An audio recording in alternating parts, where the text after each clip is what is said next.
आजाद bull India आप देख रहे हैं, आपके साथ मैं आदिल खान आजाद। गजा में जंगबंदी से जुड़ी एक बहुत बड़ी खबर है दोस्तों, और खबर इसको लेकर भी है कि जंगबंदी यानी कि सीज फायर के बाद गजा का निजाम कौन संभालेगा, इस पर फैसला हो गया है।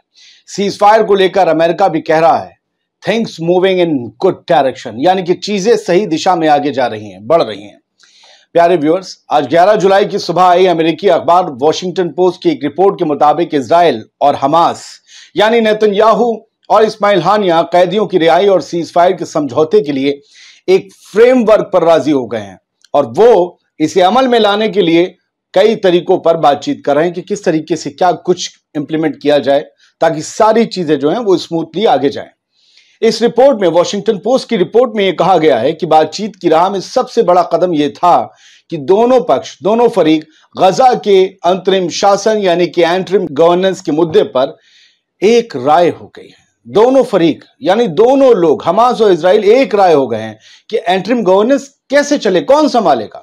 खबर के मुताबिक सीज फायर के दूसरे फेज में पैलेस्टीनियन अथॉरिटी से जुड़ी एक फोर्स गजा का निजाम संभालेगी। दोस्तों, आपको याद ही होगा कि पैलेस्टीनियन अथॉरिटी अभी तक सिर्फ फिलिस्तीन के वेस्ट बैंक वाले हिस्से में कठपुतली सरकार चला रही है, ऐसा कहा जाता है, कठपुतली। इसके सदर कौन है? इसके प्रेसिडेंट है महमूद अब्बास, मगर इस सरकार के ज्यादातर इख्तियार इजरायली हुकूमत के पास रहते हैं। यानी गजा में भी इजराइल पीछे से हुकूमत करेगा। फिर ये उससे तो गनीमत ही होगा कि उसकी फोर्स गजा में फिलिस्तीनियों पर डायरेक्ट हुकूमत करे। चलिए, पैलेस्टीनियन अथॉरिटी को करने दीजिए। पैलेस्टीनियन अथॉरिटी की हुकूमत ने कम से कम सारा निजाम फिलिस्तीनी तो देखेंगे, वरना कौन निजाम संभालेगा? यहूदी, आईडीएफ के फोर्स वाले फौजी। द टाइम्स ऑफ इजराइल ने इस मुतालिक आज 11 जुलाई को एक खबर छापी। खबर में एक्सपर्ट्स के हवाले से लिखा गया कि एक बड़ा डेवलपमेंट यह है कि इजराइल और हमास दोनों ने अब एक अंतरिम शासन यानी कि एंटरिम गवर्नेंस के प्लान को कबूल करने का सिग्नल दे दिया है। यह एंटरिम गवर्नेंस सीज फायर के फेज 2 के शुरू होने पर गाजा का एडमिनिस्ट्रेशन अपने हाथ में ले लेगी। ऐसे में गाजा पर ना तो हमास का रूल होगा और ना ही इजरायली हुकूमत या उसकी फौज का। दोस्तों, गजा की सिक्योरिटी के लिए जो फोर्स बाहर से आएगी उसमें अमेरिकी फौज से ट्रेनिंग हासिल किए हुए कमांडोज होंगे। गजा की हिफाजत अमेरिका से ट्रेनिंग पाने के बाद जो कमांडोज बनेंगे अफसर, वो गजा की हिफाजत करेंगे। गजा के अंदर रहकर जिनकी सैलरी, हथियार और बाकी चीजों का इंतजाम कौन करेगा? मॉडरेट अरब कंट्रीज। अमेरिका और इजराइल की नजर में सऊदी अरब, जॉर्डन, यूएई, मिस्र और 2-3 और अरब मुस्लिम ममालिक, ये सब मॉडरेट अरब कंट्रीज कहलाती हैं। उनकी नजर में यही लोग हैं। इस फोर्स के कमांडोज को पैलेस्टीनियन अथॉरिटी के उन 2500 मजबूत ग्रुप्स में से चुना जाएगा जिनकी जांच इजराइल पहले ही करवा चुका है। क्या हाँ यार, ये बढ़िया है, चंगा सी। यानी इजराइल ने जिन्हें चुना है उन्हीं में से गजा का निजाम चलाने वाले और सिक्योरिटी देखने वाले चुने जाएंगे। इससे होगा यह कि गाजा में कब, कहां, कौन क्या कर रहा है, इसकी पूरी रिपोर्ट इजराइल तक जाएगी या जा सकती है, इससे इनकार नहीं किया जा सकता। वैसे भी फिलिस्तीनी अथॉरिटी और हमास के बीच की दुश्मनी के बारे में आप जानते ही होंगे। अगर नहीं जानते हैं तो बता दीजिए, उस पर भी एक वीडियो अलग से बना देंगे। कब गजा फिलिस्तीनी अथॉरिटी के हाथ से छिना, कैसे छिना, हमास ने उसके बाद क्या किया, गजा पहले सही था आज सही है, ये सब। खैर, आज की बात पे आते हैं।